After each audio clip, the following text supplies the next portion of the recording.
Bismillahirrahmanirrahim. Assalamualaikum warahmatullahi wabarakatuh. Selamat datang bersama saya Nur Hayati.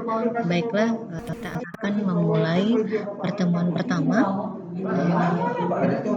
dengan mata kuliah etika keperawatan. Nah, materi kita di materi pertama ini yaitu konsep nilai dan moral. Jadi di etika keperawatan, sebelum kita menjelaskan lebih banyak tentang etika keperawatan, kita masuk dulu apa sih sebenarnya itu nilai ya, nilai dan moral. Ini bersama saya Ibu Nur Hayati Angkes. Adik-adik boleh lihat atau boleh komunikasi dengan saya via handphone di 082346124627. Itu juga bisa via WhatsApp, dan kita bisa dengan email Ibu ada dua, di ipm27@gmail.com atau ts776@gmail.com. Baiklah, kita memulai dengan apa sih itu nilai, normal, dan moral. Kita memulai dengan nilai. Apa sih sebenarnya itu nilai? Nilai adalah sebuah penghargaan atau kualitas yang melekat pada sesuatu. Misalnya kayak gini, kalau kita membeli sebuah barang, kita akan nanya, harganya ini berapa ya? Kemudian kalau kita misalnya ingin meminta sebuah jasa, kemudian ditanya berapa sih biayanya gitu. Jadi nilai itu adalah keberhargaan kita terhadap sesuatu atau terhadap kualitas. Ada yang disebut sepatu ini mereknya ini, sepatu ini mereknya ini. Jadi merek itu adalah sebuah jaminan kualitas karena di dalamnya adalah ada nilai yang terkandung. Nah, nilai itu selalu berkonotasi positif. Nilai itu berbanding terbalik dengan sebuah fakta ya. Nilai itu selalu berkaitan dengan penilaian kita. Fakta menyangkut ciri-ciri objektif seseorang, misalnya si A itu cantik, si B itu baik, itu adalah sebuah nilai. Baik, berikutnya nilai itu memiliki 3 ciri. Nilai ciri itu yang pertama, nilai itu berkaitan dengan subjek.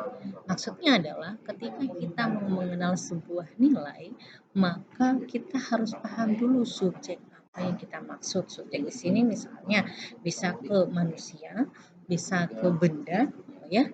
Itu. Kemudian yang kedua, nilai ini tampil dalam konteks praktis. Konteks praktis itu maksudnya adalah tidak ribet, tidak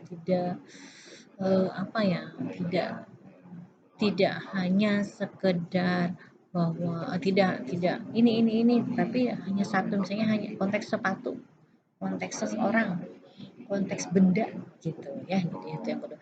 Yang ketiga, nilai ditambahkan subjek kepada objek pada dirinya.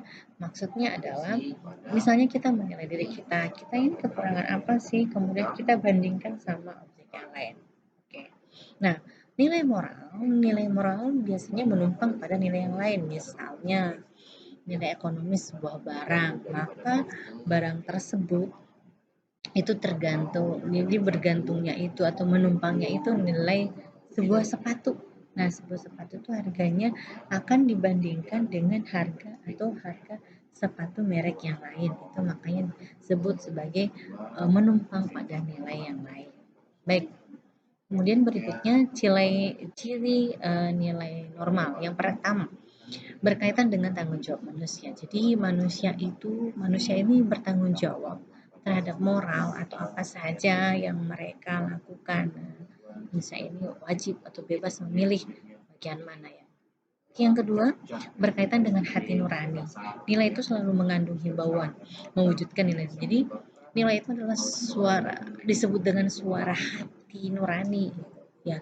Jadi itu nilai moral. Yang ketiga, mewajibkan secara absolut atau tidak bisa ditawar. Kita sebagai kita itu tidak bisa ditawar, kita tidak bisa diminta untuk menjadi orang lain, maka nilai itu sifatnya absolut. Nah, ini dan diakui dan harus dilakukan. Yang keempat, bersifat formal. Nilai moral ini bersifat formal dan mengikuti nilai-nilai yang lain. Kalau misalnya kita berperilaku, kemudian dikatakan, oh dia baik, maka dia akan mengikuti penilaian terhadap nilai. Oh dia baik, dia juga sopan, kemudian dia juga luwes, seperti itu. Kemudian Sampai di sini dulu tentang nilai, nanti kita akan lanjut lagi ke materi berikutnya. Sekian dari saya. Assalamualaikum warahmatullahi wabarakatuh.